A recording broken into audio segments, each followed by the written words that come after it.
નમસ્તે દર્શક મિત્રો. Social legal advice by Hema Shukla advocate જૂનાગઢની મારી યુટ્યુબ ચેનલમાં મિત્રો આપનું હાર્દિક સ્વાગત છે. આજે આપણે અત્યારે તો સાંપ્રત વિષય ઇલેક્શનનો જ ચાલી રહ્યો છે. એમાં પણ આપણે આજે જે કેટલીક જનરલ વાતો કરવાની છે, ખાસ કરીને ચૂંટણી માટેની ગ્રુપ મિટિંગ અને ચૂંટણીની જાહેર સભાઓ પ્રમાણમાં તો હવે ઘણી ઓછી થાય છે. પહેલાં જે મોટી મોટી જાહેર સભાઓ થતી હતી, દાખલા તરીકે જૂનાગઢના દીવાન ચોકમાં, સર્કલ ચોકમાં, એના પ્રમાણમાં હવે નહીવતાનું પ્રમાણ થઈ ગયું છે. બીજું કે સારા ઓરેટર્સ, સારા વક્તાઓ રહ્યા નથી. એક ટાઈમ હતો કે વાજપેયીજીને કે ઇન્દિરા ગાંધીને કે એને સાંભળવા માટે હજારોની મેદની કલાકો સુધી રાહ જોતી હતી અને ભેગી થઈ જતી હતી. એવા નેતાઓ કે વક્તાઓ પણ હવે રહ્યા નથી.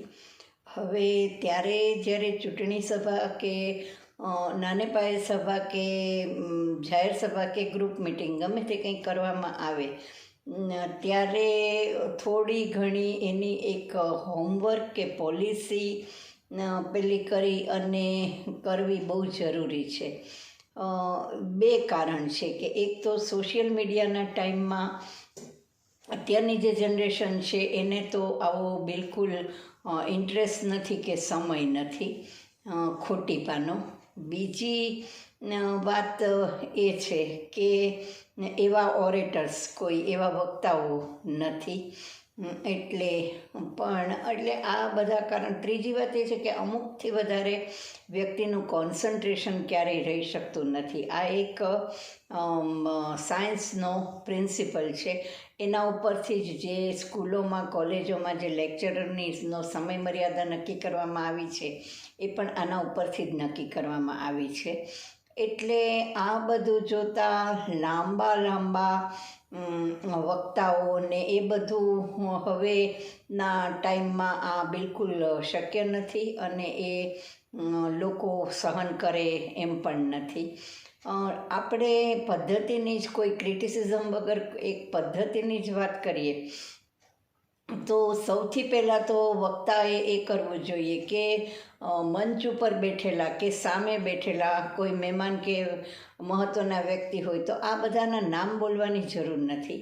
મંચ ઉપર ઘણા બધા હોય તો માત્ર મંચસ્થ મહાનુભાવો અને ઓડિયન્સમાં બેઠેલા વડીલો, મિત્રો, એટલું સંબોધન જ પૂરતું છે.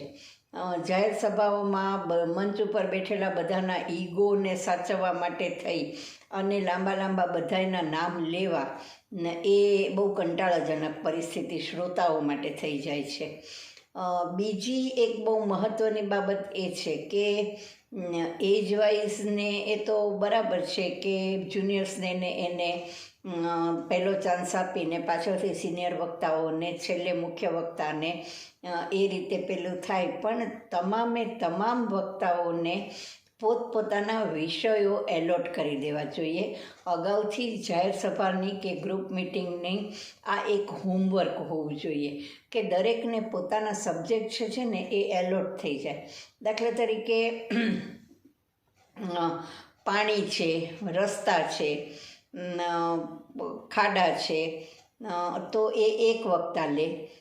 કરપ્શન છે તો એ બીજા વક્તા લે. પાટલી બદલું કે સભ્યો, ધારાસભ્યો હોય, કોર્પોરેશનના સભ્યો હોય, એના ખરીદ વેચાણની વાત આવે તો એ ત્રીજો વક્તા લે. પછી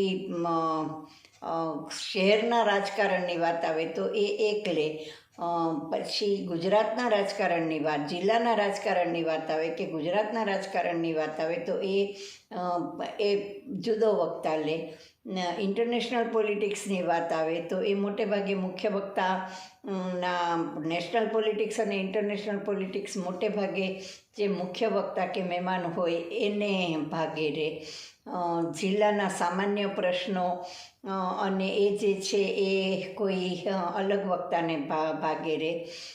ચૂંટણીને લગતી લીગલ સાઈડ જે છે, અત્યારે ઘણી બધી, અત્યારની ચૂંટણીમાં જોઈએ તો લીગલ સાઈડ પણ ઘણી બધી ચૂંટણીમાં આવે છે.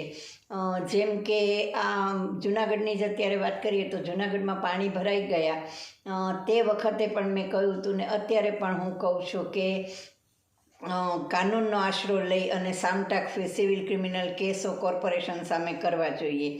પછી અત્યારે જે મતદારો વોર્ડ નંબર 3ના અને વોર્ડ નંબર 14ના ને એના મતદાનથી વંચિત થઈ ગયા છે, તો એને માટે જે નોટાની માગણીને ઇલેક્શન કમિશનને નોટિસને ઇલેક્શન પિટિશન કરવાની, તો એને માટે એ પણ એક બહુ લીગલ સબ્જેક્ટ છે.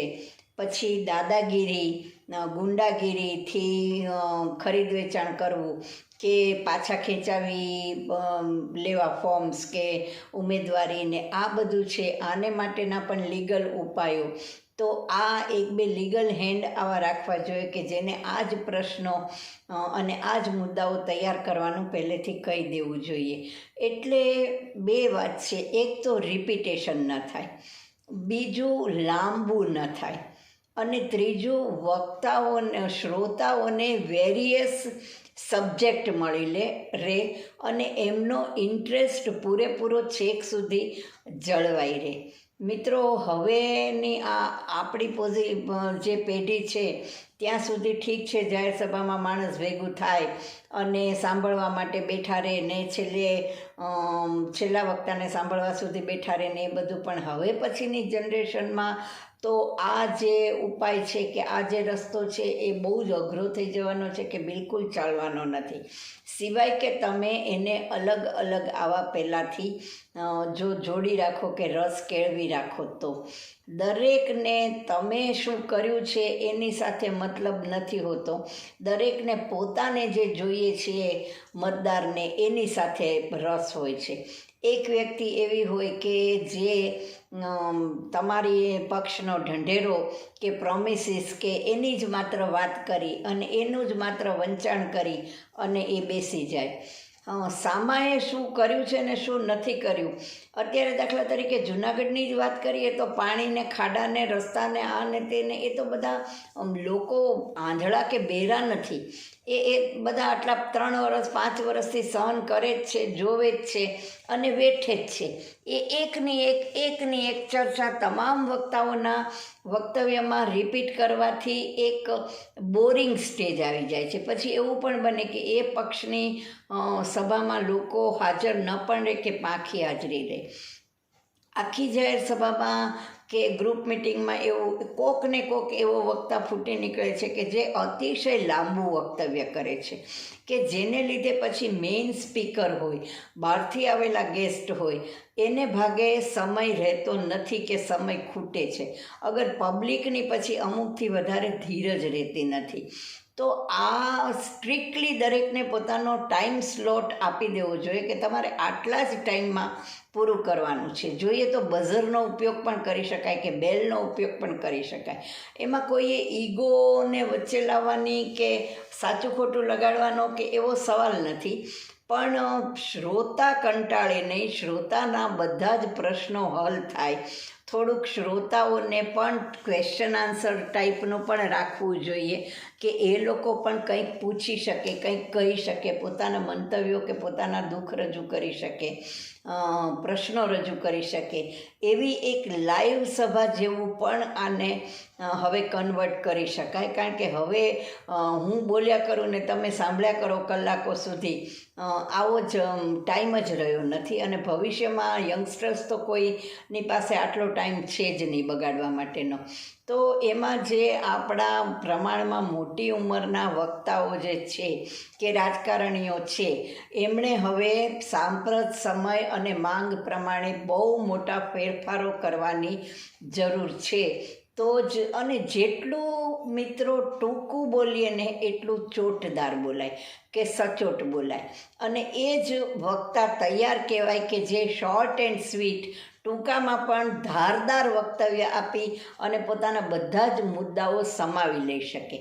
એવા જો વક્તા આપણી પાસે ન હોય તો બેટર છે કે દરેકને એક ફિક્સ ટાઈમ સ્લોટ આપી દઈ અને એને એક વિષય કે ભાઈ તમારે માત્ર ઢંઢેરા એટલે ઢંઢેરા વિશે જ બોલવાનું છે, તમારે માત્ર રોડ રસ્તા ઉપર જ બોલવાનું છે, તમારે માત્ર પાણીના પ્રોબ્લેમ ઉપર જ બોલવાનું છે, તમારે માત્ર બોગસ વોટિંગ ઉપર બોલવાનું છે, કોઈએ માત્ર ઈવીએમ ઉપર જ બોલવાનું છે, કોઈએ જે આ બિનહરીફ ચૂંટાઈ ગયેલા ઉમેદવારો છે એને અંગેના પ્રજાના હક અધિકારો ને લીગલ પેલું ને એના ઉપર જ બોલવાનું છે. આ રીતે તો ખૂબ થોડા સમયમાં એકદમ લાઈવ જાહેર સભા થઈ શકે.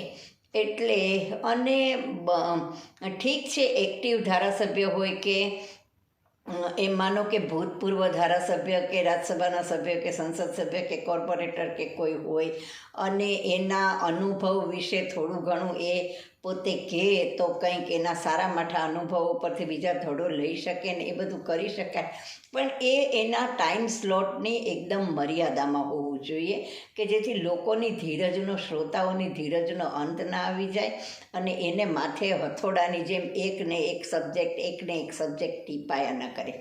આ હવેના રાજકારણમાં એક બહુ મહત્ત્વનો એક ઉપાય નીવડશે કે અંગ નીવડશે અને નહીં તો લોકોને તમારાથી વિમુખ કરવા માટે પણ આ એક બહુ મોટું કારણ નીવડશે. એટલે અત્યારે આ ધ્યાનમાં રાખીને આ રીતે આખું ચૂંટણીનું, આ કંઈ પહેલી ને છેલ્લી ચૂંટણી નથી, હજી ચૂંટણીઓ તો આવ્યા જ કરવાની છે. ધારાસભાની આવે, કોઓપરેટિવ્સની આવે, રાજ્યસભાની આવે, લોકસભાની આવે, સ્વરાજ્યની સંસ્થાઓની આવે, ગ્રામ પંચાયત, જિલ્લા પંચાયત, તાલુકા પંચાયત, કોર્પોરેશનો, નગરપાલિકાઓ. તો એમાં આ એક વસ્તુ બહુ ધ્યાન રાખીને સુધારો કરવાની જરૂર છે અને હોમવર્ક મસ્ટ હોવું જોઈએ. દરેકને પોતાના વિષયો આપી દેવા જોઈએ. આ રીતે કરવામાં આવશે તો આપણે ઇફેક્ટિવ રજૂઆતની દિશામાં મિત્રો ચાલી શકશું.